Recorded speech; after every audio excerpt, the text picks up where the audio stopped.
Ladies and gentlemen, welcome. My name is Billy.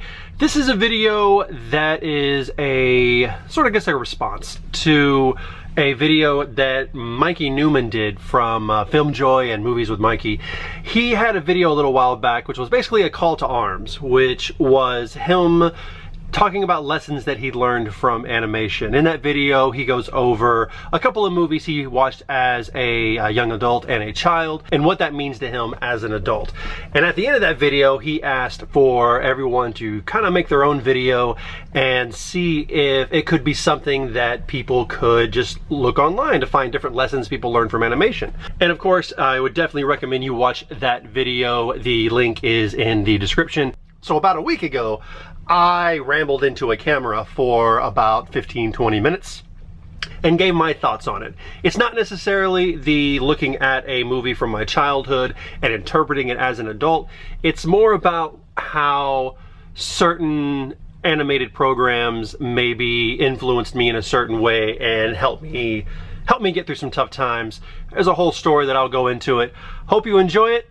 Thank you so much for watching, and check this shit out. Bye. So I want to tell you a story about when I was a kid. When I was in the 6th grade, my family moved to a little country town outside of Houston, Texas.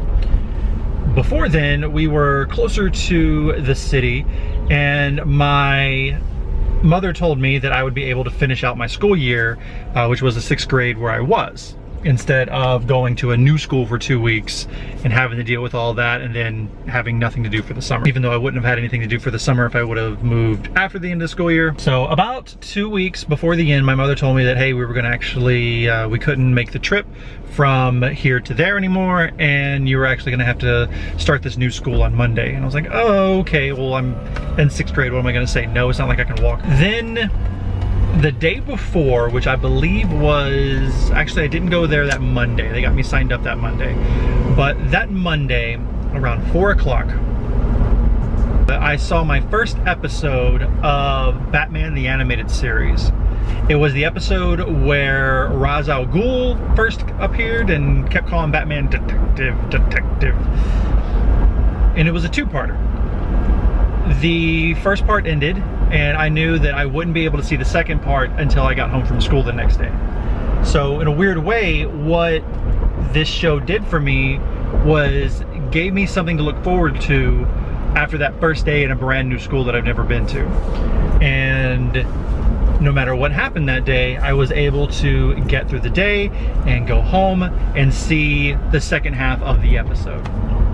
This was the first time that I realized that animation, cartoons, specifically for me, could be sort of a therapy session where I would have a rough day, so I'd go home and I'd watch this and then I'd feel better. It was a way to escape. It was a way to see things happen that wouldn't normally happen. When I was a kid, I would always be disappointed whenever the beginning of shows like Bewitched or I Dream of Jeannie started with a little cartoon and then the show was not that.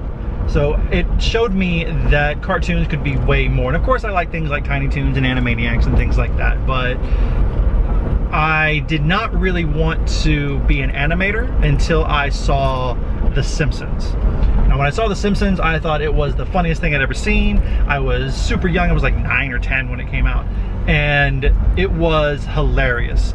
And then I found out how many drawings went into an episode of The Simpsons and decided, no, don't want to do that. Besides, I wasn't and still am not the best artist in the world. At the time, I didn't know that if you practiced at something, you got better. I just thought that maybe it wasn't meant for you. And because it wasn't meant for me, I was really sad, but I like to watch as many cartoons as possible. Watch all the Disney movies and all that stuff, that doesn't really matter. Fast forward to around 2004. I was involved in a long-term relationship, and afterwards, when it was over, I got, what's the word I'm looking for, devastated as only a 22-year-old, 23-year-old can be when they break up with someone. Because when you're a teenager, you think the world revolves around you and everything is the end of the world, and then you get a little bit of knowledge in your 20s and you're like, oh my god, it is the end of the world, and then you hit your 30s and you're like, that doesn't really matter at all. But what had happened is that I had just recently purchased the box set of seasons 1, 2, and 3 of Family Guy. And I watched all of those DVDs, I don't know how many times. And then I started watching Futurama.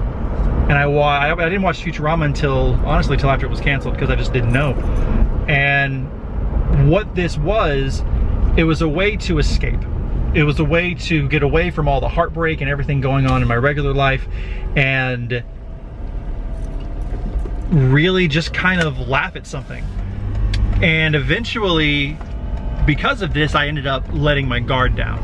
And when you let your guard down, you start to take things on a little better. And they would make jokes, and I would kind of associate them with my life, particularly Mr. Philip J. Fry and all the crazy stuff that he went through.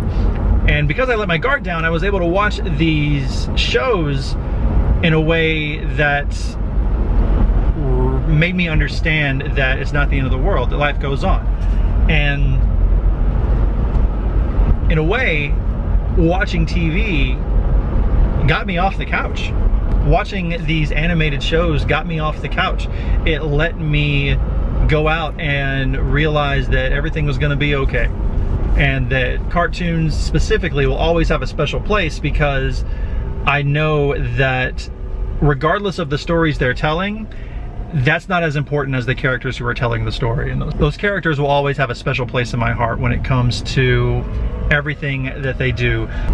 People now like to complain that Family Guy isn't as good as it used to be, but I say that Family Guy is exactly the way it used to be.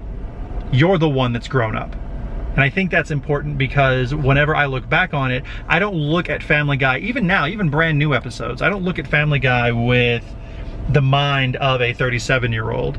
I look at it with the mind of the 22-year-old kid who was heartbroken, and Peter and Lois and Stewie and Brian and Chris and Meg kind of brought me back. Zoidberg! They all helped me. It taught me that I love animation.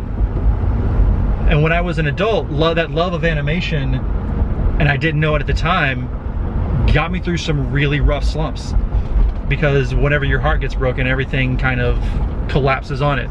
I lost my job, I did all other things, but at the end of the day, the animation got me through it. The cartoons got me through it. And to this day, I love 2D animation more than I do 3D.